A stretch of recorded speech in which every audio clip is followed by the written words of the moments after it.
बिस्मिल्लाहिर्रहमानिर्रहीम।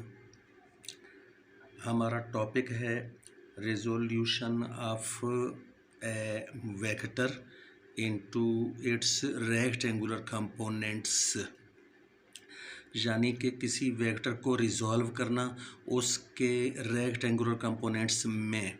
तो ये क्वेश्चन देखिएगा, how can a force be resolved into its rectangular components. Answer ये यहाँ से शुरू होता है, देखिए हेडिंग लगाइए, resolving a force into rectangular components. तो नोट हमारा हेडिंग के बाद यहाँ से शुरू होता है, कंसीडर ए फोर्स, ये वाली एफ कैपिटल के ऊपर ये निशान वेक्टर का लगाकर, तो इस तरह से कंसीडर ए फोर्स, यानी ये वाली force represented by a directed line segment O A, ये तीर के निशान वाला।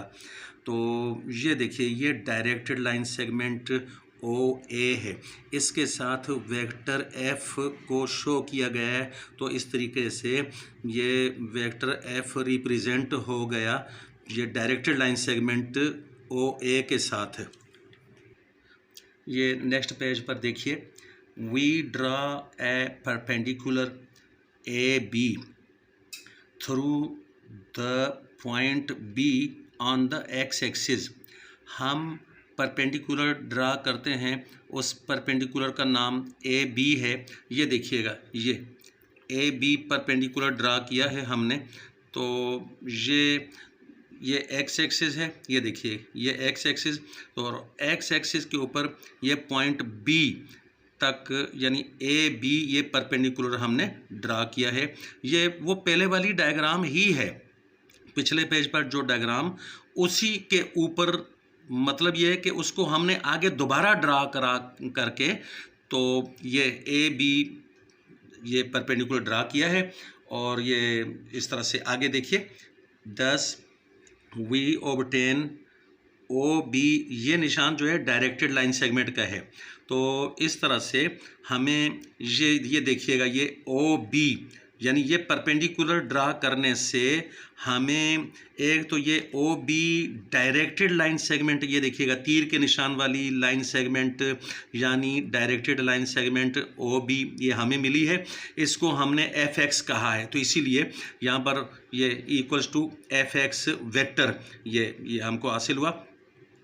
एंड दूसरा जो है बी ए, ये देखिएगा बी ए वाली ये डायरेक्टेड लाइन सेगमेंट ये हमको हासिल हुई है, ये देखिए ये, और इसको हमने एफ वाई वेक्टर कहा। और आप देखें कि ये एफ एक्स वाला वेक्टर और एफ वाई वाला वेक्टर ये दो कंपोनेंट्स हैं, रेक्टेंगुलर कंपोनेंट्स हैं इस वेक्टर एफ के। तो आगे देखिए, considering the right triangle O A B, right triangle कहें या राइट एंगल्ड ट्रायंगल, कोई ऐसा ट्रायंगल कि जिसमें 90 डिग्री का एक एंगल होता है, जैसा कि यहाँ पर ये एंगल जो है 90 डिग्री का है। तो इस तरह के ट्रायंगल को हम कहते हैं राइट एंगल्ड ट्रायंगल या सिंपली राइट ट्रायंगल। तो right triangle O A B में हमारे पास क्या मौजूद है, ये देखिएगा, cos theta equals to O B upon O A. तो ये एंगल थीटा है, ये देखिए थीटा एंगल के साथ ये वाली जो लाइन है इसको हम बेस कहते हैं, और कॉस थीटा जो है वो बेस अपान हाइपोटेन्यूज होता है। तो ये बेस है, और ये 90 डिग्री के सामने वाली जो लाइन होती है राइट ट्रायंगल में, इसका नाम होता है हाइपोटेन्यूज। तो ये बेस हो गई और ये हाइपोटेन्यूज हो गया, और बेस अपान हाइपोटेन्यूज का नाम रखते हैं किसी एंगल का कॉज, यानी यहाँ पर थीटा एंगल का कॉज है। तो cos theta is equal to base upon hypotenuse. तो ये देखिएगा ओ बी जो है बेस है, ये देखें, और ओ ए जो है ये देखिए ये हाइपोटेन्यूज है। तो यहाँ ये देखिए फिर से, तो बेस को देखिए ये तीर का निशान हटाकर, ये देखिएगा इस पे से तीर का निशान हटाकर, तो ये एफ एक्स किया है ये, और इसी तरीके से ये इस F के ऊपर से तीर का निशान हटाकर तो खाली F किया है।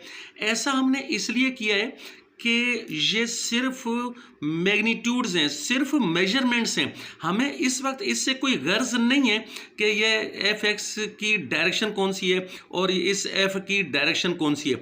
यहाँ पर डायरेक्शनों के बगैर यानी ऊपर तीर के निशान के बगैर ये लिखना है, ये याद रखिएगा, क्योंकि इस तरफ जो है ये तीर के निशान के बगैर लिखे हुए थे, इसलिए इनको भी ये तीर के निशान के बगैर लिखना ज़रूरी है।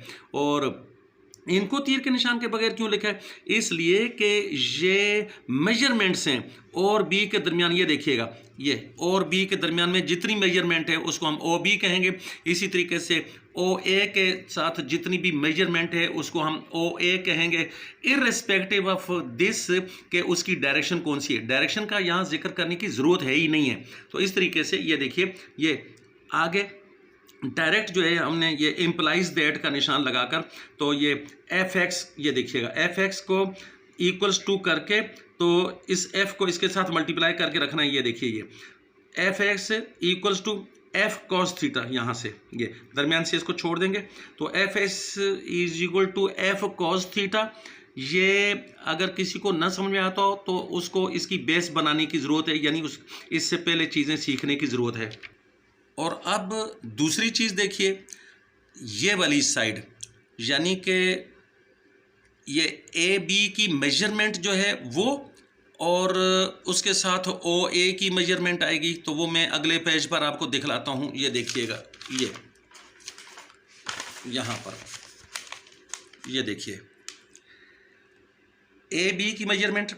लाइन अगर ऊपर लगाएं या ना लगाएं, दोनों सूरतों में ये मेजरमेंट कहलाएगी। हाँ, अलबत्ता तीर का निशान नहीं लगाना यहाँ पर, वो मैं पहले बता चुका हूँ। तो ये मेजरमेंट्स हैं, यानी ए बी की मेजरमेंट वो कहलाएगी परपेंडिकुलर, और ओ ए पहले बता चुका हूँ वो जो है वो हाइपोटेन्यूज है, पिछले पेज पर भी ये इस्तेमाल हुआ है। ओ ए पहले की तरह वो हाइपोटेन्यूज ही है, और ए बी जो है ये सामने वाली लाइन, अभी पेज पर लट कर फिर दिखाऊंगा कि वो परपेंडिकुलर है। तो इस तरीके से परपेंडिकुलर अपान हाइपोटेन्यूज, इसको नाम रखते हैं साइन थीटा, या किसी भी एंगल का यानी साइन। तो यहाँ पर ये देखिए, जैसा कि पेज पलट कर अभी ये मैं आपको दिखा देता हूँ। ये देखिए, ये ए बी वाली जो मेजरमेंट है ये परपेंडिकुलर है, तो परपेंडिकुलर अपान हाइपोटेन्यूज जो होगी वो उसका नाम हम रखेंगे साइन एंगल का, यानी यहाँ पर थीटा का साइन है। तो इस तरह से ये इस पेज पर वापस आ जाते हैं, तो साइन थीटा इसका नाम रखा।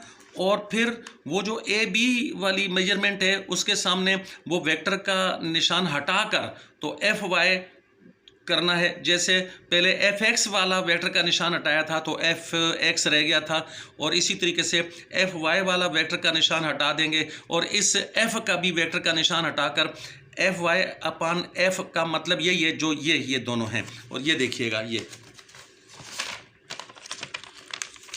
देखें,